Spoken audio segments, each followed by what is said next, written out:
এই যে দেওর ক্ষেত কাঠ বাড়াইছি আমাদের কামলা পাই না পানি দেন কি পরিমাণ পানি হয়েছে অতিরিক্ত পানি এটা কিন্তু আসলে ক্ষেত তার কারণে ভূষানির কারণে এখন দেন পানি বৃষ্টির পানিতে কি জমছে কতদিন ধরে বৃষ্টি এই যে ধান কাটবাম ধান পেকে গেছে যেমন এখন কাটার পাইতেছি না কামলা পাওয়া যায় না ও নিজের ক্ষেত নিজে কাটুন লাগতেছে কাছে সামনে তো কাটবাম গা আমি এই দেন কি পানি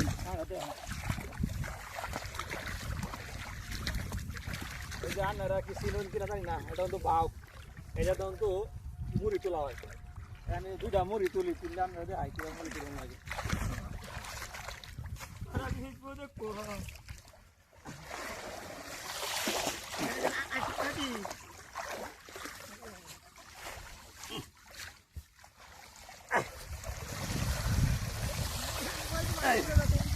এইভাবে বাপ দেওয়া তো মুড়ি তোলা লাগে পানি প্রচন্ড পানি কি করুন দেবো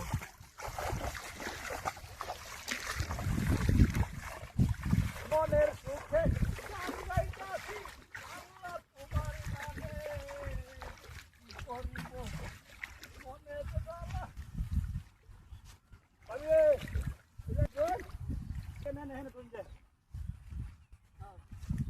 এটা হলো গ্রাম বাংলার ঐতিহ্য কৃষকের ঐতিহ্য যার বাড়িতে ভাগ আছে এজান ভাই ধান কাটে নিজে এই যে আমরা মুড়ি কাটতেছি মুড়ি কাটতে কাটতে তুলতেছি আমার বড় ভাই কাটতেছে আমি মুড়িগুলো তুলতেছি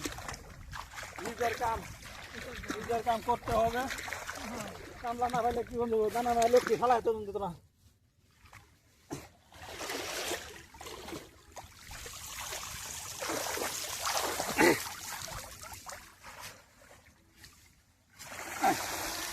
খুব কষ্ট খুব ওজন খুব ওজন পানি পড়তেছে পানি জোরে জোরে